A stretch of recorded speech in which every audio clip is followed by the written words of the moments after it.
जी, देवास में दरिंदगी, क्या कोई दुस्साहस दरिंदगी की हद तक जा सकता है?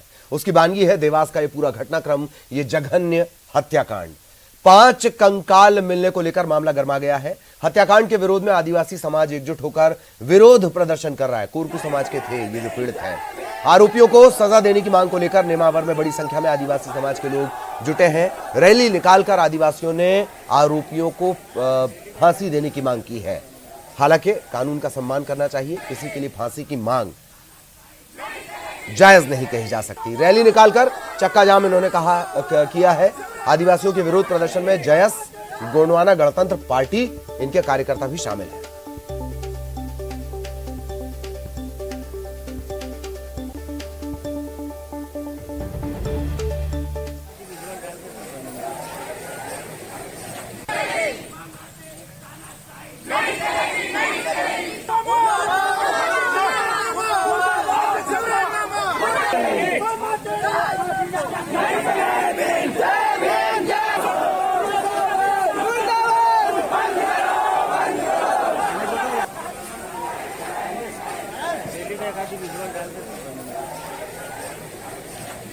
और देवास का घटनाक्रम, इसने पूरे सूबे को एक तरह से गर्म कर दिया है। प्रदर्शन हो रहा है, हरदा में भी प्रदर्शन। और प्रवीण हमारे सहयोगी इस वक्त हमारे साथ जुड़े हुए हैं। प्रवीण, क्या कुछ अपडेट? नाराजगी, गुस्सा, ये नारों को देखकर समझ में आ रहा है कि बेहद गुस्सा है। प्रवीण जी ललित, ये जो पूरा घटनाक्रम है मैं आपको विस्तार से बताना चाहूँगा। यहाँ पर नेमावर जो देवास जिले का एक गांव है, वहाँ के रहने वाले सुरेंद्र का जो है रूपाली नाम की एक युवती के साथ प्रेम प्रसंग था। आदिवासी समाज की ये लड़की थी और उसके बाद जब सुरेंद्र की शादी कहीं और तय हो गई, उसके बाद से जो है रूपाली उन पर शादी का दबाव बना रही थी और इसी बात से नाराज होकर सुरेंद्र और उसके साथियों ने इस पूरे घटनाक्रम को अंजाम दिया था। लेकिन जो घटना को अंजाम देने का जो तरीका था और जिस तरीके से ये पूरी वारदात की गई, उसकी जितनी निंदा की जाए वह कम है। आरोपी ने जो है अपने खेत पर ले आके पहले इन लोगों को गला घोट के मारा, उसके बाद जेसीबी से 12 फुट गहरा जो है गड्ढा खोदा और इनके जो 5 लोगों के जो शव हैं उनको वहां दफनाया। उस पर केमिकल डाला गया, उस पर यूरिया डाला गया, उस पर नमक डाला गया ताकि कोई भी सबूत पुलिस को नहीं मिले।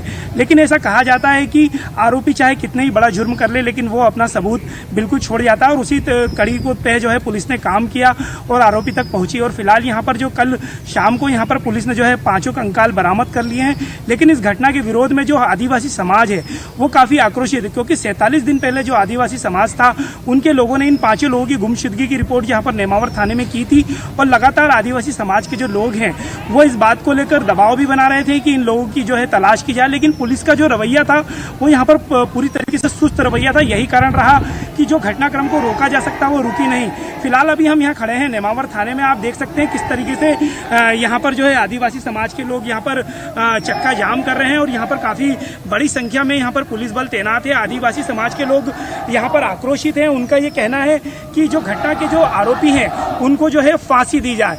लेकिन फिलहाल यहाँ पर स्थिति तनावपूर्ण बनी हुई है। गोंडवाना गणतंत्र पार्टी और जयश के जो आदिवासी जो पार्टियां हैं उसके भी कार्यकर्ता यहाँ पर मौजूद हैं और लगातार यहाँ पर पुलिस प्रशासन के जो लोग हैं उनसे चर्चा कर रहे हैं। कांग्रेस के जो यहाँ पूर्व विधायक हैं कैलाश कुंडल, वो भी यहाँ पर आ चुके हैं और यहाँ पर फिलहाल नेशनल हाईवे पर चक्का जाम जारी है और चक्का जाम के दौरान दोनों ओर वाहनों की कतारें लग गई हैं। जी ललित, वाहनों की कतारें लग गई हैं और ये प्रदर्शन भी नजर आ रहा है। लगातार लोगों की नाराजगी, क्या कुछ कहना है इन लोग का? और ये कोरकू परिवार था, कोरकू समाज का ये परिवार था। प्रवीण जी ललित, आदिवासी में 2 वर्ग होते हैं, कोरकू और गोंड समाज। और ये जो आरोपी है ये कोरकू आदिवासी समाज से जो है ताल्लुक रखते थे। जो मृतक थे वो जो है कोरकू आदिवासी समाज से ताल्लुक रखते थे और यहाँ पर जो है पूरे जो सर्व आदिवासी समाज है, चाहे वो गोंड हो चाहे कोरकू हो, वो यहाँ पर इकट्ठा है और उनकी एक ही मांग है। चूंकि जो वारदात हुई है, जो घटनाक्रम हुआ वो काफी निंदनीय घटना है और उसको लेकर वो जो है फांसी की मांग कर रहे हैं, आरोपियों पे कड़ी कार्रवाई की मांग कर रहे हैं। और यहाँ पर एक बात और सुनकर यहाँ पर आई है कि जो यहाँ के स्थानीय विधायक हैं खातेगांव कन्नौज के आशीष शर्मा, जो भाजपा विधायक है, उनको लेकर भी यहाँ पर नारेबाजी जारी है। उनका ये कहना है कि उन्हीं के दबाव में पुलिस ने इतने दिन तक आरोपियों पर कार्रवाई नहीं की थी। फिलहाल यहाँ पर घटनाक्रम को लेकर जो है विरोध प्रदर्शन जारी है, पुलिस बल यहाँ पर तैनात है। अब आगे यहाँ पर जिंदाबाद मुर्दाबाद के नारे भी यहाँ पर लगाए जा रहे हैं। जी, मैं आपको रोकना चाह रहा हूँ। विधायक हीरालाल अलावा साहब इस वक्त हमारे साथ जुड़े हुए हैं। अलावा साहब, बहुत तकलीफदेह और जितना इस घटनाक्रम के बारे में सोचा जाए ये और ज्यादा परेशान करता है। क्या है आपका स्टैंड अलावा साहब? भारतीय जनता पार्टी की जब से सरकार बनी है, प्रदेश के आदिवासियों के ऊपर बर्बरतापूर्ण अत्याचार बढ़े हैं। ये मध्य प्रदेश के नेमावर की जो घटना है देवास जिले की, ये सिर्फ पहली घटना नहीं है। ये इसके पहले भी कई ऐसी घटनाएं हुई है मध्य प्रदेश में शिवराज सिंह चौहान सरकार बनने के बाद में। हाल ही में शिवपुरी की पोहरी में राज्य मंत्री सुरेश धाकड़ के साले जी के द्वारा आदिवासी के ऊपर कुल्हाड़ी से बर्बरतापूर्ण हत्या किया गया। ये जो बर्बरतापूर्ण जो नेमावर की घटना है, ये बहुत ही निंदनीय घटना है और मध्य प्रदेश की शिवराज सिंह चौहान सरकार से मांग करते हैं कि जो पीड़ित बालिकाएं हैं उनके परिवार वालों को न्याय मिलना चाहिए, फास्ट ट्रैक कोर्ट का गठन होना चाहिए और जो भी इस मामले में दोषी पाए जाते हैं उनको जल्द से जल्द सजा मिलनी चाहिए। अगर मध्य प्रदेश की शिवराज सिंह चौहान सरकार आदिवासियों के ऊपर अत्याचार, इसी प्रकार उस अत्याचार करने वालों को संरक्षण करती रही तो निश्चित ही 2.25 करोड़ आदिवासियों को सरकार के खिलाफ होकर आंदोलन करने के लिए बाध्य होना पड़ेगा। अलावा साहब, 13 मई का ये मामला है और 17 या 16 मई को ये मामला पुलिस के पास पहुंचा और तब से लेकर अब तक आपको लगता है कि देरी हुई है? पुलिस जबकि ये कह रही है कि उसने बहुत तेजी से काम किया है। जी बिल्कुल मैं पुलिस मध्य प्रदेश के सभी ट्राइबल बहुल्य जिलों में जो मध्य प्रदेश की जो पुलिस विभाग है, प्रदेश का जो पुलिस का रवैया है ट्राइबल के खिलाफ है, बिल्कुल एंटी ट्राइबल रवैया है। आए दिन ये आदिवासियों को फर्जी मामलों में उनके ऊपर मुकदमा दर्ज कर रहे हैं। पुलिस थाने पे जाते हैं तो उनकी एफआईआर दर्ज नहीं कर रहे हैं और एफआईआर दर्ज करने के लिए, आंदोलन करने के लिए हमें बाध्य होना पड़ रहा है। तो ये मध्य प्रदेश की शिवराज सिंह चौहान सरकार में आदिवासियों की हालत है। और निश्चित ही जब जो देवास जिले के नेमावर की घटना जब 1 महीने पहले घटित हो गई थी, जो अपराधी थे 1 महीने तक सोशल मीडिया अकाउंट चला रहे थे और प्रशासन को और पुलिस विभाग को गुमराह कर रहे थे, तो इतनी देरी क्यों हुई इन अपराधियों को पकड़ने में? निश्चित ही पुलिस प्रशासन के ऊपर हम सवाल खड़ा करते हैं और प्रदेश के सभी आदिवासी बहुल्य जिलों में जो पुलिस प्रशासन का जो रवैया है आदिवासियों के खिलाफ है और बिल्कुल निश्चित ही ये शिवराज सिंह चौहान के संरक्षण में ही हो रहा है। जी, चलिए, बहुत बहुत शुक्रिया हीरालाल अलावा साहब हमारे साथ जुड़ने के लिए। और आंदोलन लगातार जो आदिवासी संगठन है वो करेंगे, किसी भी कीमत पर झुकने की कोई बात नहीं। बहुत सारे गंभीर आरोप भी अलावा साहब लगा रहे हैं और पुलिस अपनी पीठ इधर थपथपा रही है। दरअसल ये पूरा घटनाक्रम आपको भी चौंका देगा। देवास के नेमावर से जो ये खौफनाक तस्वीर आई है, खेत में गड्ढा खोदा गया, एक के बाद एक 5 कंकाल निकलते हैं। प्यार के अंजाम की दास्तान देखिए।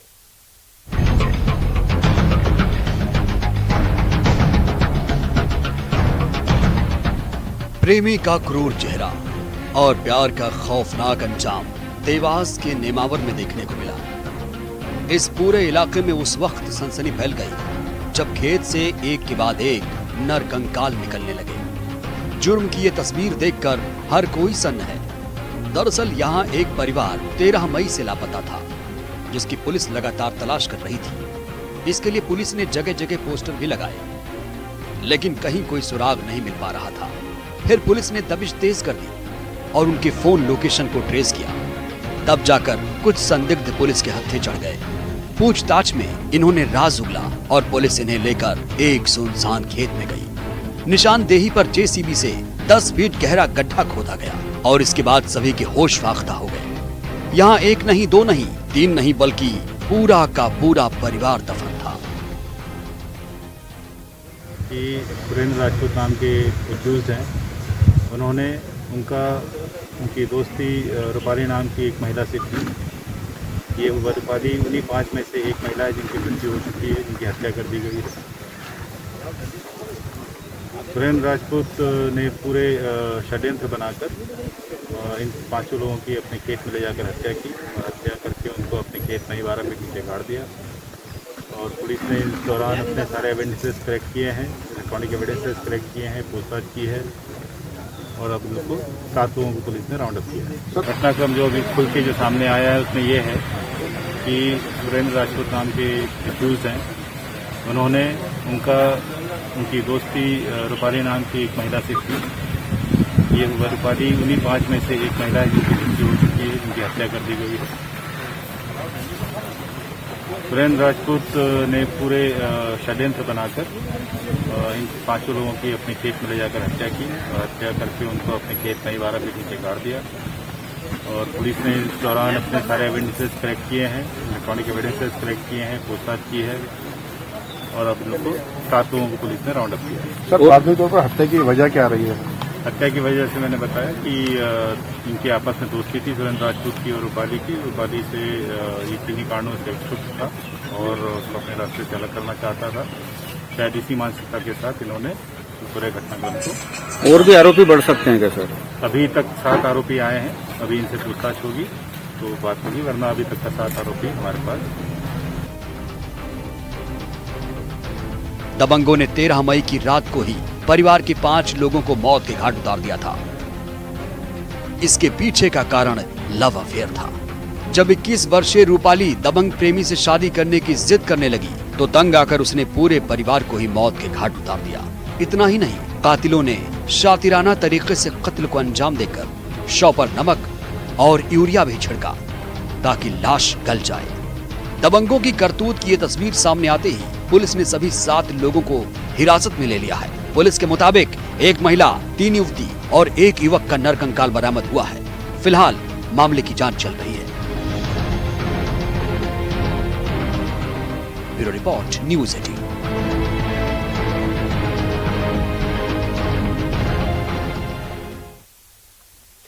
खबर भोपाल से। मध्य प्रदेश में तबादलों को लेकर असमंजस की स्थिति बन गई है। कल से तबादलों पर लगा बैन हट रहा है।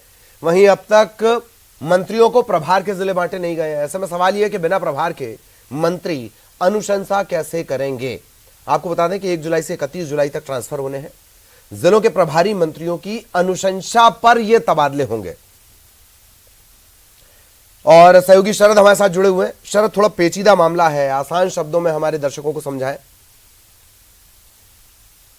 दरअसल मध्य प्रदेश सरकार ने 1 जुलाई से 31 जुलाई के बीच में जो तबादलों पर लगा बैन था वो हटाने का फैसला किया है और ये जो अवधि है वो कल से शुरू हो रही है।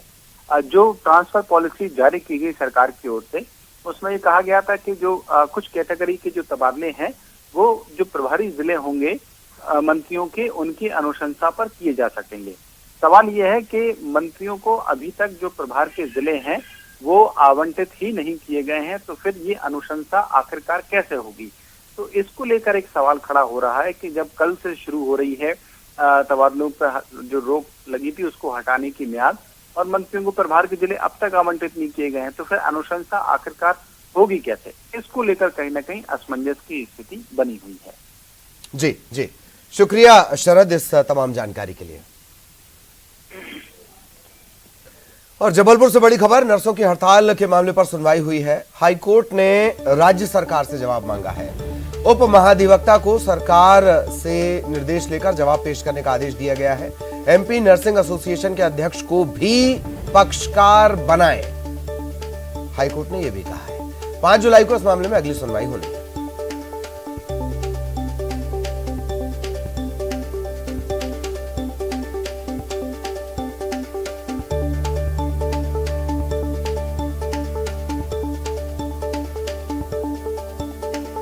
सहयोगी प्रतीक इस वक्त हमारे साथ जुड़े हुए हैं। प्रतीक, बड़ा अपडेट बताएं दर्शकों को। देखिए, बिल्कुल प्राथमिक सुनवाई आज इस मामले की हुई थी और शुरुआती दौर में ही चूंकि अब तक हड़ताल की बात को लेकर कोई दस्तावेजी साक्ष्य नहीं थे, इसलिए याचिकाकर्ता उसको नहीं रख सका। यही वजह थी कि हाईकोर्ट ने सरकार को निर्देशित किया, उप महाधिवक्ता से कहा है कि वे सरकार से इस मामले पे निर्देश ले कि आखिर हड़ताल पर सरकार ने क्या कदम उठाया और क्या कार्यवाही वो कर रही है। अगली सुनवाई 5 जुलाई के लिए नियत यहाँ पर कर दी गई है। जो भी हो, आज प्रदेश भर में जो 5 प्रमुख मेडिकल कॉलेज और हजारों नर्सें जो हैं वो हड़ताल पर हैं। 12 सूत्री उनकी मांगे हैं, जिसको लेकर सुबह से ही वो धरने पर बैठी हुई हैं। स्वास्थ्य सेवाओं के चरमराने का कहीं ना कहीं अंदेशा है और याचिकाकर्ता का यही कहना है कि इस वक्त एस्मा लगा हुआ है, सरकार लगा के रखी हुई है, इसके बावजूद भी नर्सें हड़ताल पर जा रही हैं। कितना जायज कितना नाजायज इसका फैसला हाईकोर्ट करेगा, लेकिन फिर भी व्यवस्थाएं चरमरा सकती हैं। इस अंदेशे के साथ ये याचिका दायर की गई और तुरंत इस हड़ताल को अवैधानिक घोषित करते हुए काम पर वापस लौटने की मांग है। अब इस पूरे मामले पर सुनवाई जो है वो 5 जुलाई को नियत कर दी गई है। ललित। चलिए, बहुत बहुत शुक्रिया प्रतीक इस बड़े अपडेट के लिए। प्रतीक हमारे सहयोगी अपडेट इस वक्त दे रहे थे जो भी हाईकोर्ट में आज हुआ है। बढ़ाइएगा जोश जब ओलंपिक में उतरेंगे मैन इन ब्लू। आप भी पहनिए टीम इंडिया वाला टी शर्ट, जानिए इसे जीतने का क्लू। बस स्क्रीन पर दिख रहे QR कोड को स्कैन करें, एक आसान से क्विज में हिस्सा लें, जुड़िए न्यूज़ 18 के साथ और रोजाना खेलिए ये क्विज और जीतिए टीम इंडिया का टी शर्ट। यहां लेंगे एक ब्रेक के बाद कैबिनेट की बात। कैबिनेट में यशोधरा राजे सिंधिया से बहस के मामले में ऊर्जा मंत्री प्रद्युम्न सिंह ने प्रतिक्रिया दी है। उन्होंने कहा कि मेरे संज्ञान में ऐसी कोई बात नहीं, लेकिन अगर किसी की कोई नाराजगी होगी तो मैं जरूर दूर करूंगा। मैं पार्टी का जिम्मेदार सिपाही हूं। उन्होंने ये भी कहा कि मध्य प्रदेश विद्युत विभाग बेहतर काम कर रहा है, उनके काम करने का तरीका अलग है। उन्होंने बताया हम बेहतर करने का प्रयास कर रहे हैं। दरअसल इस तरह की खबरें आ रही थी कि कैबिनेट में प्रेजेंटेशन के दौरान यशोधरा राजे ऊर्जा मंत्री पर यह कहते हुए भड़क गईं कि तोमर अपना काम उन्हें गिना रहे थे। माननीय यशोधरा जी एक वरिष्ठ पार्टी के नेता हैं, प्रदेश के यशस्वी मुख्यमंत्री जी हैं, कैबिनेट है, ऐसा कोई बात नहीं आई और न कभी आएगी, क्योंकि मैं पार्टी का एक सिपाही हूं और सिपाही का मैं कैबिनेट में एक मंत्री हूं। मंत्री एक सिपाही है, उसका दायित्व बनता है कि पार्टी के नेतृत्व को सिपाही परेशानी नहीं, समस्या बढ़ाने वाला ना बने, समस्या का निराकरण करने वाला बने, तो वो ये सेवक इस काम को करेगा और ऐसी कोई बात कैबिनेट में नहीं है। अब आपको दिखाते हैं टॉप 20। राजधानी भोपाल में जुलाई से वैक्सीन